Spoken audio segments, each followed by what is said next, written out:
Assalamualaikum warahmatullahi wabarakatuh.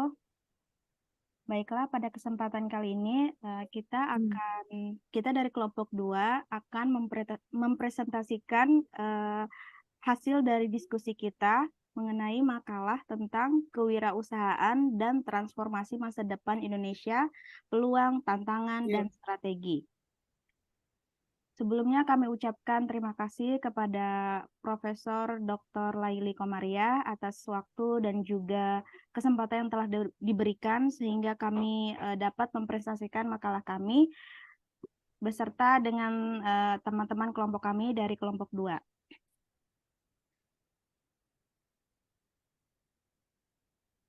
Baiklah, ini adalah anggota dari kelompok kami. Yang pertama adalah saya sendiri, Siti Halimah. Kemudian ada rekan kami, Saudari Fauzia. Kemudian ada Elizabeth Angela Orin. Dan juga ada Oki Octavia.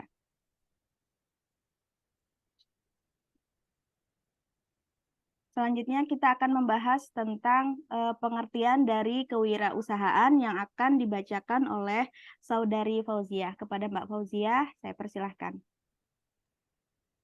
Baik, terima kasih untuk Mbak Halimah atas kesempatannya. Ya, kali ini saya akan membacakan terkait pengertian kewirausahaan yang sudah kami tampilkan juga di dalam makalah kami, eh, yaitu kewirausahaan atau entrepreneurship didefinisikan oleh Peter F. Drucker sebagai proses penciptaan sesuatu yang baru dan berbeda. KUU tahun 1993 juga mendefinisikan bahwa kewirausahaan adalah kegiatan untuk menciptakan value dengan cara pintar melihat peluang bisnis, berani mengambil resiko atas suatu peluang bisnis dengan kemampuan manajerial yang baik untuk mendapatkan sumber daya manusia, modal, dan barang yang dibutuhkan, sehingga memberikan hasil yang baik. Nah, selain dengan definisi tersebut, di dalam jurnal Darajat dan Sumiati di tahun 2020 juga menyebutkan sebenarnya bahwa konsep kewirausahaan itu mulai dikenal di Indonesia sejak Suparman Sumahawijaya mempopulerkan istilah wira swasta. Nah, wira swasta sejatinya bermakna sama dengan wirausahawan.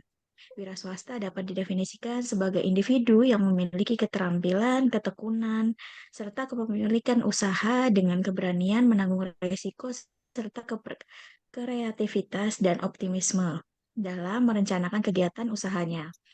Wira swasta lekat dengan kemauan kuat serta keberanian untuk berpijak pada kemauan serta kemampuan diri sendiri. Sikap dan sifat inilah yang membuat wira swasta mampu menciptakan kegiatan usaha produktif serta mengembangkan usaha tersebut hingga titik keberhasilan tertentu. Baik, selanjutnya Mbak Halimah. Nah, kali ini saya akan memaparkan terkait dengan pemeranan kewirausahaan. Di antara lain, yang pertama yaitu penciptaan lapangan kerja. Nah, kewirausahaan ini merupakan sumber utama dalam menciptakan lapangan kerja baru. Wirausahawan menciptakan peluang kerja baik dalam skala mikro, kecil, menengah, maupun yang besar. Dengan meningkatnya jumlah lapangan kerja, tingkat pengangguran juga dapat ditekan dan pendapatan individu serta kesejahteraan masyarakat juga dapat meningkat. Kemudian yang kedua, membuka jenis usaha baru. Pengembangan jenis usaha baru menambah heterogenitas usaha yang ada di Indonesia. Di samping menjadi kreatif dalam mengembangkan usaha, pengembangan ini juga memungkinkan perekrutan talenta baru atau penyerapan tenaga kerja. Selanjutnya, yang ketiga, pendorong pertumbuhan ekonomi. Kewirausahaan memainkan peran vital dalam mendorong pertumbuhan ekonomi di Indonesia melalui inovasi, kreativitas, dan pembaruan dalam produk, layanan, dan proses bisnis. Wirausahawan menciptakan nilai tambah yang mendorong perkembangan sektor industri dan ekonomi secara keseluruhan. Pertumbuhan ekonomi yang berkelanjutan dan stabil dapat dicapai dengan adanya inisiatif wirausaha yang sukses. Yang keempat, inovasi dan pengembangan teknologi. Wirausahawan seringkali menjadi agen perubahan dalam memperkenalkan inovasi baru dan mengembangkan teknologi di Indonesia. Melalui upaya inovasi, wirausahawan menciptakan solusi baru untuk masalah yang ada, meningkatkan efisiensi, dan memperluas kemungkinan dalam berbagai sektor, seperti teknologi informasi, energi terbarukan, kesehatan, dan juga ada banyak yang lainnya. Hal ini berkontribusi pada pertumbuhan ekonomi berbasis pengetahuan dan meningkatkan daya saing di Indonesia maupun di tingkat global. Kemudian, yang kelima, pengembangan sektor bisnis. Kewirausahaan memperluas spektrum sektor bisnis di Indonesia. Dengan adanya wirausaha yang aktif, sektor bisnis yang baru dapat tumbuh dan juga berkembang. Hal ini menciptakan peluang bagi industri yang berbeda-beda, termasuk sektor manufaktur, pertanian, pariwisata, layanan kreatif, dan juga yang lainnya.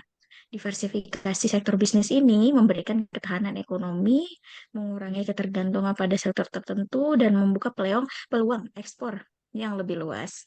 Kemudian yang keenam, mendorong inklusi sosial dan pengurangan kemiskinan. Kewirausahaan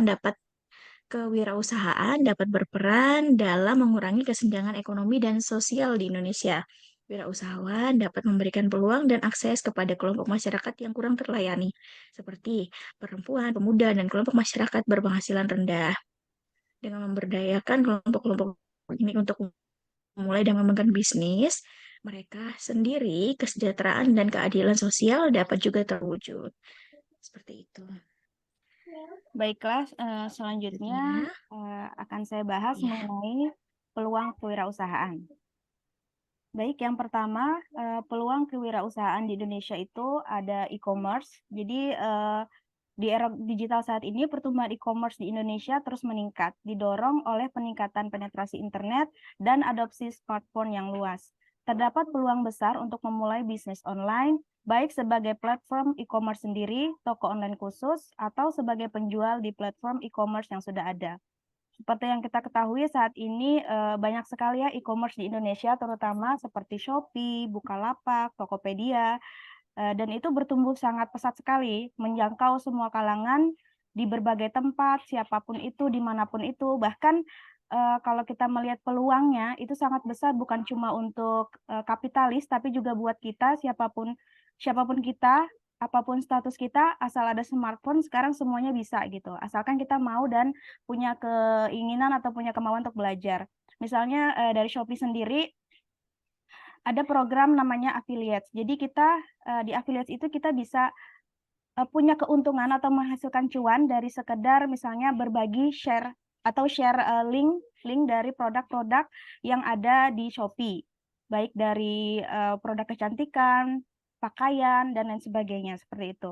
Jadi kita share aja link-link produk yang ada di sana, kemudian ketika orang lain mengklik link itu, kemudian dia melakukan belanja di Shopee dari link yang kita bagikan, kita akan mendapatkan keuntungan dari situ gitu. Meskipun dia tidak belanja dari barang yang kita kasih, yang kita bagi linknya, tapi dia masuk ke Shopee itu melalui link kita pun, dia belanja di toko lain, keuntungan itu akan masuk ke kita seperti itu.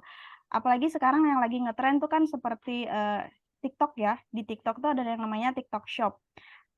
TikTok Shop itu sangat-sangat memberikan pengaruh yang besar bagi wirausahawan pada saat ini. Karena jangkauannya itu sudah sangat luas dan memang lagi happening. Kalau di Cina bahkan orang itu satu kali live dia bisa sampai penghasilannya itu sampai triliunan rupiah. Dan itu terjadi benar-benar terjadi gitu loh. Di Indonesia pun omset penjualan dari orang yang dia tidak punya toko fisik, dia tidak punya produk yang sangat banyak, tetapi dengan dia melakukan afiliasi dari TikTok Shop, kemudian dia live di situ, produk-produk yang ada itu dia linkkan di keranjang kuning, tapi yang mengirimkan itu kan pihak sellernya ya. Itu aja omsetnya itu bisa mencapai miliaran dalam satu hari, dalam satu kali live seperti itu. Jadi itu peluang, dari situ kita bisa melihat bahwa peluang bisnis atau peluang usaha pada saat ini, di era digital saat ini sangat luas. Bukan hanya untuk mereka yang punya modal, bukan hanya untuk mereka yang kapitalis, tapi juga buat kita, siapapun kita, dimanapun kita, even kita itu tinggal di pelosok tempat gitu, asalkan ada jaringan aja dah, punya smartphone, udah tuh bisa gitu loh. Kalau di tempat saya sendiri itu, di tempat daerah saya tinggal di Samarinda, di Jalan Revolusi, jadi ada di salah satu rumah yang biasanya itu kosong, tapi sekarang itu sangat ramai karena digunakan sebagai pabrik untuk pembuatan ini, apa namanya itu, lulur hitam. Lulur hitam yang sangat viral sekarang, Dan di situ tuh banyak sekali karyawannya dan mereka itu live terus setiap hari, live terus sehingga penjualannya itu sangat membludak. Padahal kalau dilihat dari tempat atau wilayahnya itu sangat jauh dari perkotaan gitu loh. Jadi melihat peluang yang seperti itu, kita itu harus bisa memanfaatkan berbagai hal yang ada di sekitar kita gitu loh, pertumbuhan, perkembangan digital itu tidak apa ya, tidak lantas membuat kita itu takut akan perubahan, tetapi justru kita harus ikut terus berubah, ikut terus apa ya, berkembang gitu loh. Jadi kita bisa melihat peluang-peluang tersebut, mau itu kita guru, mau itu kita mahasiswa gitu loh. Jadi peluang untuk berwirausaha itu sangat sangat luas seperti itu. Ya, tadi yang pertama itu dari segi e-commerce-nya ya. Nah, kemudian ada pariwisata dan hospitality. Indonesia memiliki kekayaan alam dan budaya yang luar biasa, membuat sektor pariwisata menjadi peluang kewirausahaan yang menjanjikan. Pembukaan akomodasi, agen perjalanan, layanan wisata, atau bisnis yang berkaitan dengan pengalaman wisata unik dapat menjadi pilihan yang menguntungkan. Ya, ini kok kita sudah tahu ya, sekarang agen-agen wisata itu sangat banyak sekali. Mau itu melalui Traveloka atau independen, bahkan ada agen-agen travel untuk umroh dan lain sebagainya yang apa namanya yang sekaligus misalnya jalan-jalan ke Turki atau ke berbagai negara Islam lainnya itu sudah banyak sekali ya, bahkan saya beberapa kali ditawari untuk ikut kerjasama melakukan apa namanya ikut kerjasama untuk agen travel umroh gitu loh, dan itu sangat minim modal, kita tinggal apa ya, kayak mencari customer atau mencari target pasar kita, yaitu orang yang memang mau umroh, kemudian bisa melalui apa, menabung dulu, begitu menabung di kita gitu. Nah, tanpa harus bayar langsung sekian misalnya gitu. Tapi itu bisa bisa fleksibel mengikuti kemampuan si calon jamaah ini gitu. Hal tersebut yang membuat apa ya, banyak dari agen-agen travel umroh itu yang kemudian memudahkan para jamaah yang ingin berangkat umroh untuk pergi menunaikan ibadah umroh seperti itu. Itu salah satunya. Kemudian hospitality ini seperti perhotelan, di tempat-tempat wisata. Kalau kita punya tanah, misalnya dalam skala kecil aja nih di Samarinda, kita punya sebidang tanah yang agak luas gitu ya. Kita buat tuh misalnya tempat wisata di situ, tempat hiburan. Pasti laris. Karena apa? Karena daya daya apa ya? Daya kunjung masyarakat di Samarinda ini sangat besar gitu loh. Mereka butuh tempat healing karena memang kurang kan tempat healing di Samarinda ini gitu. Jadi kita buatkan kayak kemarin yang ada di Suryanata itu kan taman bunga apa tuh, nggak terlalu luas tapi ramai sampai hibak orang ke sana, kan artinya memang itu punya potensi gitu loh. Jadi ya pariwisata, hospitality, atau kalau misalnya kita lihat kita punya dana untuk kemudian kita bangun kontrakan atau kos-kosan atau perhotelan, ya itu sangat ini lagi ya, sangat menguntungkan sekali gitu loh. Meskipun itu mungkin modalnya besar, tapi kalau misalnya nggak mau modal besar, kita bisa kok misalnya sekarang itu kita beli lot atau kita beli saham di berbagai, misalnya di apartemen mana di Balikpapan gitu. Bisa itu sekarang, dan itu lebih lebih apa ya, lebih minim modal seperti itu. Jadi ya kalau dilihat peluang itu sangat besar sekali peluangnya, apalagi untuk di tempat-tempat wisata gitu ya. Kalau sekarang mungkin yang orang berani sampai apa namanya invest itu di IKN ya, karena memang IKN ini kan calon ibu kota baru dan juga potensial untuk tempat-tempat baru. Jadi orang-orang banyak invest ke sana gitu. Ya peluang itu selalu ada gitu loh. Karena Indonesia ini kan kaya dengan apa ya, wisata alamnya sebenarnya kan, asal kita mau explore aja gitu. Nah, kemudian selanjutnya adalah makanan dan minuman. Industri makanan dan minuman terus berkembang di Indonesia. Terdapat peluang untuk memulai bisnis restoran, kafe, warung makan, atau bahkan memproduksi makanan dan minuman kemasan dengan konsep yang unik dan juga inovatif. Kalau kita lihat sekarang di Samarinda ini sudah sangat menjamur franchise dari salah satu coffee shop, bukan salah satu aja sih, banyak ya, kayak Kopi Kenangan, Kopi Lain Hati, kopi-kopi shop itu sudah sangat menjamur. Ini salah satu bukti bahwa eh, peluang dari bisnis makanan dan minuman itu sangat potensial di sini karena daya beli masyarakat di sini itu sangat besar gitu loh. Apa aja yang kita jual pasti laris sudah. Karena untuk memasarkannya pun sekarang nggak susah. Mau kita ada di gang sempit pun, misalnya nih ya, di tempat saya itu salah satu di gang tempat saya itu gangnya itu gang kecil. Tapi ada salah satu teman saya punya usaha, dia nugget homemade. bisa laris dan dia selalu mendapatkan penjualan terlaris di GrabFood. Caranya bagaimana? Ya didaftarkan tokonya itu ke Grab, ke GoFood.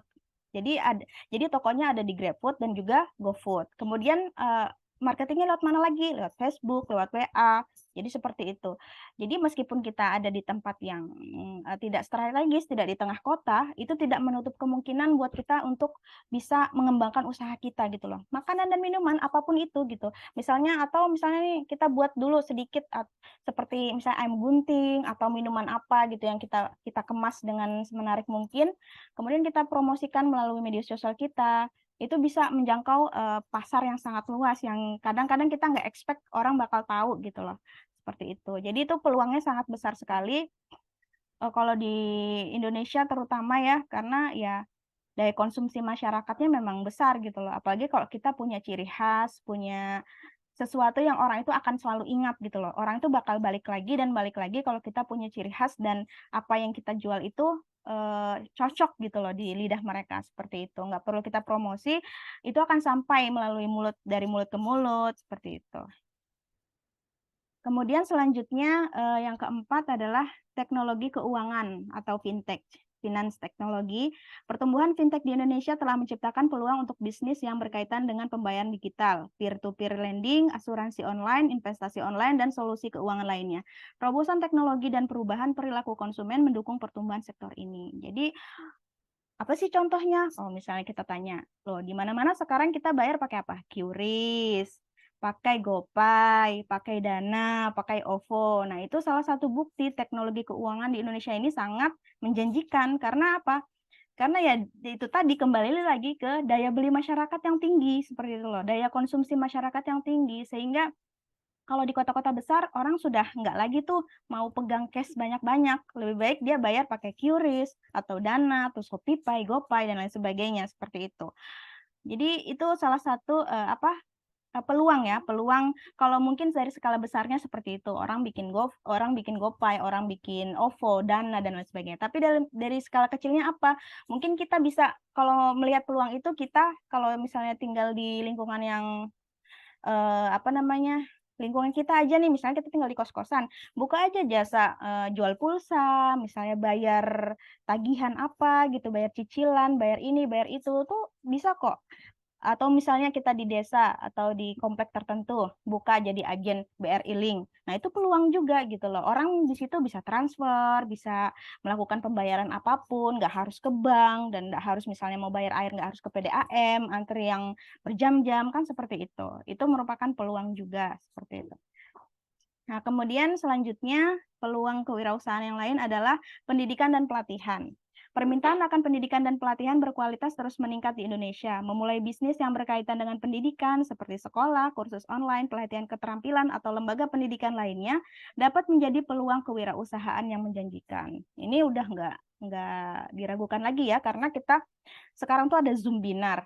Dan saya kemarin tuh baru beli kelas ilmu kedosenan dari Prof. Handoyo, itu juga melalui Zoom. Artinya apa? Ilmu itu sekarang pendidikan, pelatihan, itu bisa dijadikan cuan gitu loh. Apalagi kalau misalnya kita basicnya guru misalnya gitu kan. Kita simulasi aja nih cara mengajar di kelas. Besok nih kita mau ngajar apa? Kita butuh latihan, kita simulasi, kita videokan, kemudian kita upload di YouTube. Nah, kemudian ada penonton, muncul monetisasi, itu bisa menghasilkan cuan juga. Atau misalnya kita menyiapkan bahan ajar itu kita ketik, kemudian kita kopas, kita masukkan ke sebuah blog pribadi milik kita misalnya.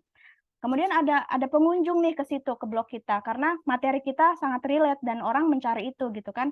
Semakin banyak ya pengunjung ke blog kita, akhirnya menarik minat pengiklan untuk menaruh iklan di blog kita. Itu juga bisa menghasilkan cuan gitu loh. Jadi apa ya, di era digital saat ini tuh peluang untuk berwirausaha itu banyak gitu loh. Dari mana saja bisa gitu. Nah, itu dari pendidikan dan pelatihan. Apa-apa sekarang ada Zoom Binar, webinar gitu kan. Pelatihan apapun bisa dilakukan secara online dan itu bisa diperjualbelikan gitu loh, skill kita, ilmu kita. Kita misalnya membuat buku gitu. Itu semuanya menjadi peluang gitu loh. Asalkan kita mau, kita bisa mencoba, kita mengikuti perkembangan gitu, seperti itu. Selanjutnya adalah kesehatan dan kecantikan. Kesadaran akan kesehatan dan kecantikan semakin meningkat di Indonesia. Terdapat peluang untuk memulai bisnis yang berkaitan dengan perawatan kesehatan, spa, produk kecantikan alami, atau teknologi kesehatan seperti aplikasi kesehatan dan perangkat medis. Wah, ini udah, kalau perempuan seperti kita sudah tahu ya, kalau misalnya skincare sekarang itu sudah macam-macam mereknya, macam-macam modelnya, udah macam-macam warnanya, dan itu sekarang mudah kalau kita mau bikin bisnis skincare gitu loh. Nggak harus kita ini punya basic kecantikan atau kita ini harus jadi dokter kecantikan dulu, dokter estetika, itu nggak perlu. Kita itu sekarang ada yang namanya maklon, jasa maklon. Jadi jasa maklon ini adalah sebuah pabrik yang menyediakan jasa untuk memproduksi sebuah skincare atau kosmetik dengan branding dari kita. Jadi kita tinggal menyiapkan, kita nih mau punya merek apa nih gitu. Misalnya aku bikin mereknya Queen Skincare misalnya. Terus kemudian aku kerjasama dengan maklon ini, dengan perusahaan ini. Perusahaan ini misalnya memberikan syarat untuk order minimalnya 1.000 pieces per bulan. Kita sanggupi itu, ya sudah, jadilah skincare kita. Mereka yang urus BPOM-nya. Seperti itu. Jadi sangat mudah sekali untuk apa ya? Karena pasar dan potensi di bisnis skincare ini juga sangat ini ya, sangat menjamur gitu loh, sangat besar. Orang-orang itu semuanya mau glowing cepat, mau kelihatan cantik, mau kelihatan ini itu, pokoknya semua skincare itu dicoba, asal murah dicoba. Dan cara marketingnya kan juga sudah banyak di TikTok, di Facebook, di mana-mana lah sudah banyak. Jadi ya sangat potensi sekali. Kemudian kalau kesehatan, mungkin untuk aplikasi kesehatan ini ada seperti Halodoc itu yang ada di internet, kita bisa konsultasi berbagai macam penyakit kemudian direspon. Nah, itu salah satu bentuk dari apa ya, pemanfaatan digitalisasi di era saat ini untuk bisnis kesehatan gitu. Dan lain sebagainya, sangat banyak sekali seperti itu.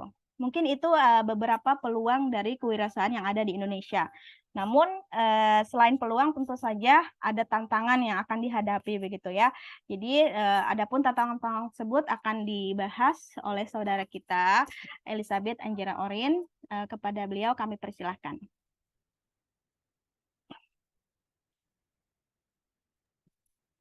Baik, terima kasih. Di sini saya sendiri akan membahas tentang tantangan. Yang seperti sudah kita ketahui, ketika kita sudah berkecimpung atau ikut dalam dunia berwirausaha tadi, kita pasti memiliki tantangan.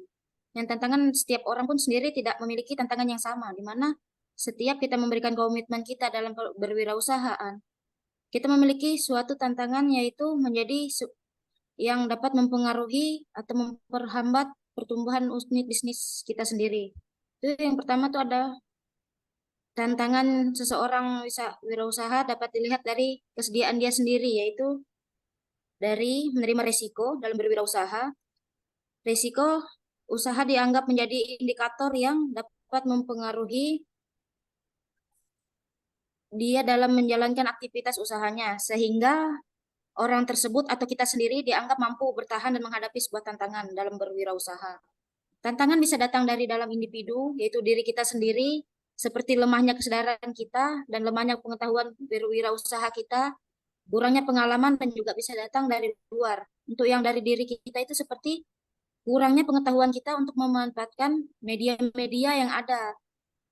Atau seperti di zaman sekarang seperti yang sudah bahas oleh Mbak Halimah tadi, memanfaatkan teknologi yang ada. Jika seorang wirausaha tidak dapat menggunakan atau memanfaatkan itu tadi, maka dia akan stuck di niatnya saja dan dia tidak bisa menjalankan itu semaksimal mungkin mengikuti teknologi yang berkembang. Dan jika dari luar juga itu banyak faktor yang mempengaruhi. Seperti kurang yang kedua itu dari yang pertama yang dari luar itu pengaruh regulasi sebagai tantangan kewirausahaan Indonesia. Dan yang pemerintah sendiri mempunyai peran aktif dalam membangun wirausaha. Wirausaha itu adalah faktor dari luar, yaitu terutama di Indonesia sendiri.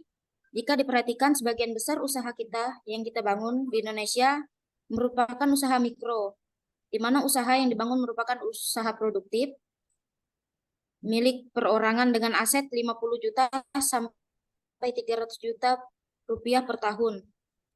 Sekalipun usaha yang dibangun berskala mikro, tetapi kehadirannya membantu penurunan tingkat pengangguran di Indonesia dengan menciptakan unit bisnis yang baru. Seperti contohnya untuk usaha mikro yang telah diciptakan oleh pemerintah yaitu UMKM yang diharapkan memiliki peran aktif dan mampu memacu pertumbuhan ekonomi sosial dan memenuhi sasaran-sasaran pembangunan nasional sehingga kehadirannya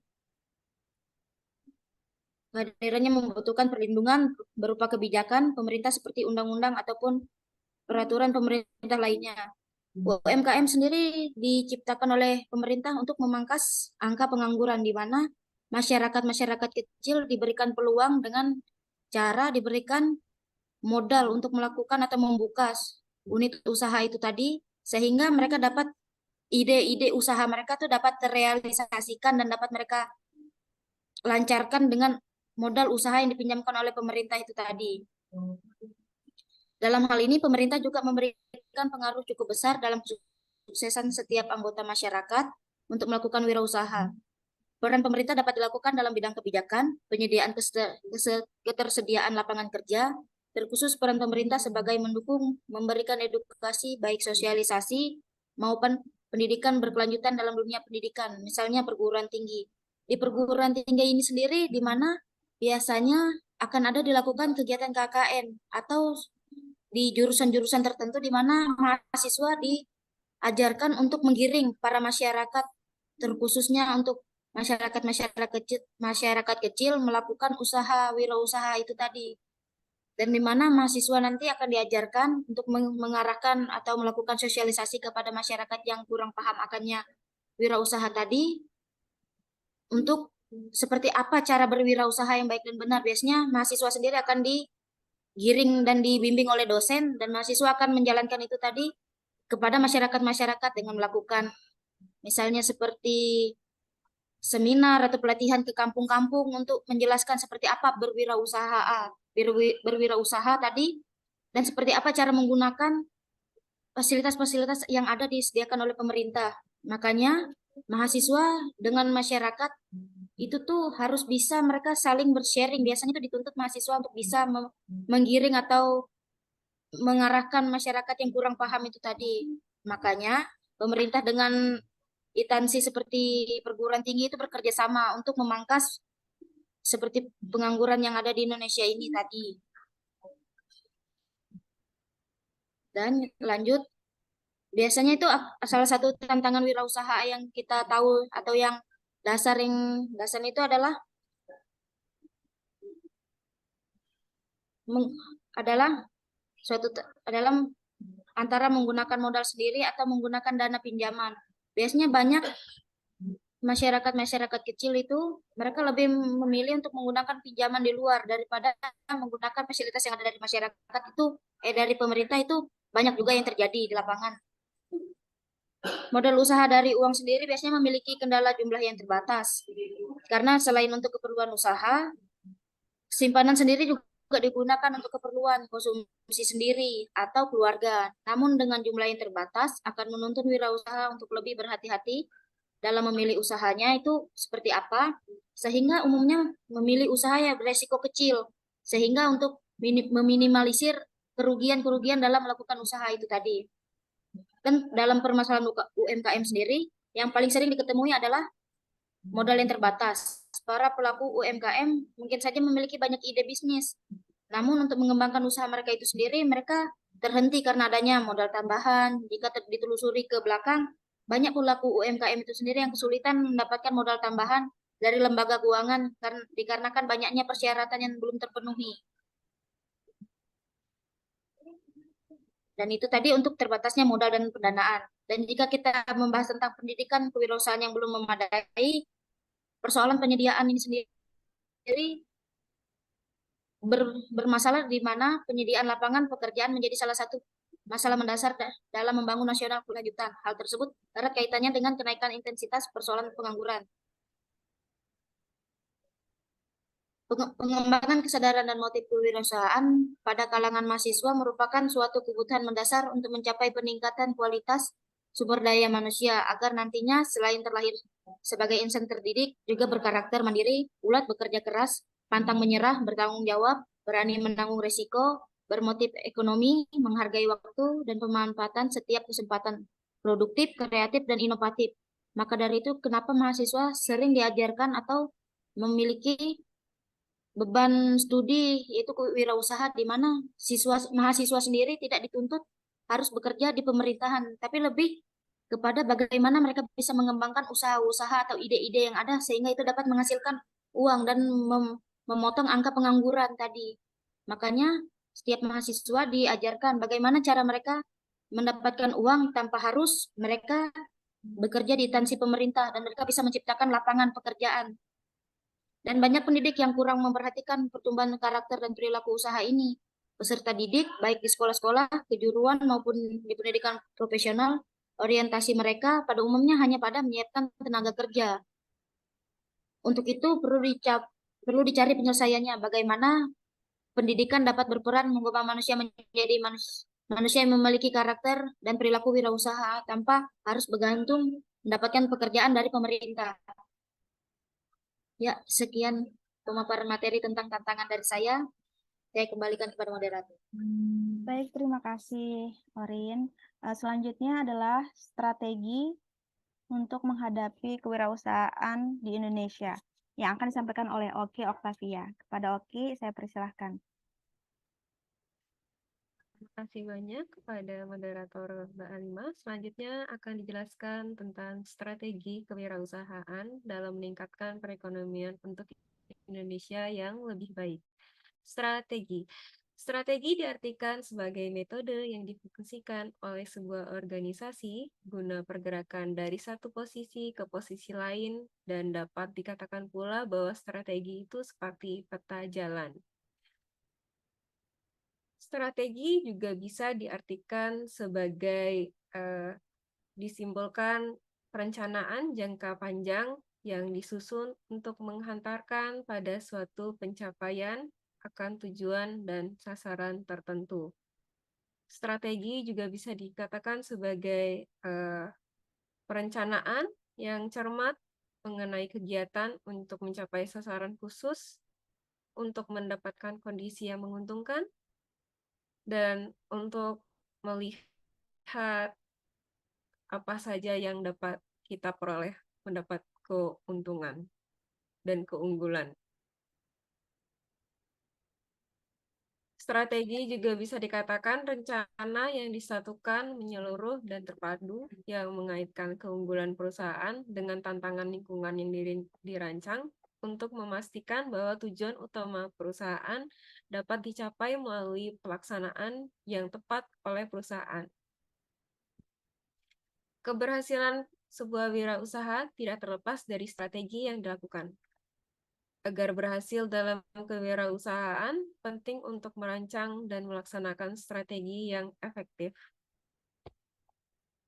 Yang pertama adalah pemahaman pasar dan pelanggan, diferensiasi produk atau layanan, pengembangan jaringan dan kemitraan, pemasaran dan branding yang efektif, dan selanjutnya adalah manajemen keuangan yang baik. Lalu ada juga pula fleksibilitas dan adaptasi, inovasi, dan pengembangan berkelanjutan, manajemen risiko yang efektif. Namun, di sini akan dipaparkan strategi yang dapat dilakukan wirausaha yang dapat diimplementasikan untuk mencapai masa depan yang lebih baik bagi Indonesia. Yang pertama adalah mendorong inovasi dan teknologi. Kewirausahaan harus didorong untuk terus berinovasi dan memanfaatkan teknologi terkini. Pemerintah dan lembaga pendidikan dapat memberikan dukungan dalam bentuk pendanaan, infrastruktur, dan akses pengetahuan dan sumber daya teknologi. Inovasi dan teknologi yang maju akan memperkuat daya saing Indonesia di pasar global. Seperti yang kita tahu, inovasi seperti contohnya tadi dalam produk makanan dan minuman, inovasi mulainya dari teh 2 daun yang awalnya hanya dengan teh dan menambahkan topping, selanjutnya berkembang lagi menjadi banyak franchise teh dan macam-macam tipe jenis minuman yang lainnya. Dan untuk teknologi yang awalnya tadi sudah dijelaskan sebelumnya, dari Facebook langsung menjadi Twitter, Instagram, dan terakhir yang zaman sekarang sedang lagi tren adalah TikTok. Teknologi tidak dapat dipungkiri bahwa dengan semakin cepatnya globalisasi dan membuat kita semakin dekat dengan dunia maya, teknologi yang mendekatkan kita satu sama yang lain. Dan bisa memasarkan, selain dari produk lokal, kita bisa memasarkan dari produk ke luar atau internasional. Selanjutnya lagi adalah mengembangkan ekosistem kewirausahaan yang kuat. Diperlukan pembangunan ekosistem kewirausahaan yang inklusif dan berkelanjutan. Ini melibatkan kolaborasi antara pemerintah, lembaga pendidikan, sektor swasta, dan organisasi non-profit untuk memberikan dukungan, pelatihan, mentorship, dan akses ke jaringan bisnis. Sinergi ini akan menciptakan lingkungan yang kondusif bagi pertumbuhan kewirausahaan. Dengan membentuk zaman sekarang, dengan membentuknya ada sosial media, sudah dapat satu komunitas bisa mengetahui siapa saja yang ada dalam komunitas dari produk-produk tersebut, dan bisa mencari tahu lagi strategi dan teknik atau cara mengembangkan produknya dengan melihat potensi yang ada. Selanjutnya lagi adalah peningkatan akses ke modal dan pembiayaan. Salah satu tantangan utama dalam kewirausahaan adalah akses terhadap modal dan pembiayaan. Diperlukan upaya untuk memperluas akses ke pembiayaan melalui pendekatan inklusif, seperti kemitraan dengan lembaga keuangan, mikro, perusahaan modal ventura, dan pendanaan melalui program pemerintahan. Ini akan memberikan kesempatan lebih banyak kewirausahaan untuk mengembangkan bisnis mereka. Dengan banyaknya modal, kita dapat meningkatkan strategi perbedaan, misalnya tadi dimulai dari inovasi, perbedaan dengan yang dibutuhkannya percobaan demi percobaan yang membutuhkan biaya karena terus berinovasi. Dan selanjutnya lagi, dengan adanya modal pembiayaan, usaha bisa dipasarkan atau dengan dimarketingkan dengan mudah. Selanjutnya lagi adalah meningkatkan pendidikan dan pelatihan kewirausahaan. Pendidikan dan pelatihan kewirausahaan yang berkualitas akan memberikan bekal, pengetahuan, keterampilan, dan mentalitas kewirausahaan kepada calon wirausaha. Pemerintah, lembaga pendidikan, dan sektor swasta harus bekerja sama untuk mengembangkan kurikulum yang relevan, program pelatihan, dan akses ke mentorship untuk mendukung perkembangan wirausaha. Di sini sudah dapat dijelaskan bahwa pada kurikulum yang terbaru ini, pemerintah sudah membuka mata bahwa wirausaha itu sangat penting. Bahkan dalam program pendidikan Pancasila juga ada yang dimasukkannya pelajaran wirausaha. Dan selain itu, agar dapat membekalkan siswa dan juga para pelajar yang masih di sekolah atau di masyarakat untuk lebih memahami wirausahaan dengan pelatihan. Dan juga pelatihan tersebut agar dari pelatihnya atau dari mentorshipnya itu dapat memberitahu bahwa yang dibutuhkan adalah ini, yang diinginkan oleh konsumen adalah ini, tergantung dari tujuan siapakah yang akan dituju konsumennya tersebut, dan memberitahu tips strategi yang lebih baik dari mentorship atau yang wirausaha yang lebih berpengalaman.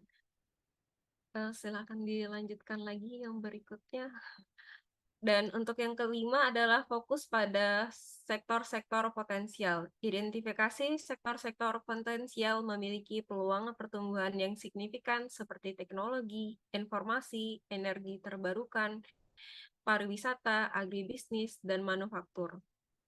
Dorongan wirausahawan untuk berinovasi dan memasuki sektor-sektor ini dengan memberikan dukungan dan fasilitas yang dibutuhkan. Kalau untuk informasi ini sangat jelas dibutuhkan penting karena dengan kata-kata atau dengan kalimat-kalimat branding dan marketingnya itu kita dapat mengetahui bahwa oh ini produk ini, seperti contohnya produknya Penggadaian mengatasi masalah tanpa masalah. Kita sudah langsung tahu, oh ini adalah dari sektor penggadaian. Dan juga pariwisata dan agribisnis dengan sosial media kita bisa langsung melihat pariwisata tadi sudah dijelaskan dengan paket-paket yang bisa kita berikan kepada konsumen, tinggal kita hanya perlu mencari konsumen atau menggait konsumen agar lebih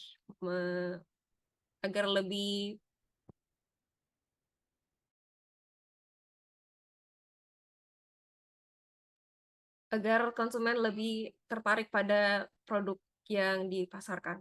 Selanjutnya lagi adalah peningkatan kualitas regulasi dan pengurangan birokrasi. Pemerintah perlu terus meningkatkan kualitas regulasi dan mengurangi birokrasi yang berlebihan.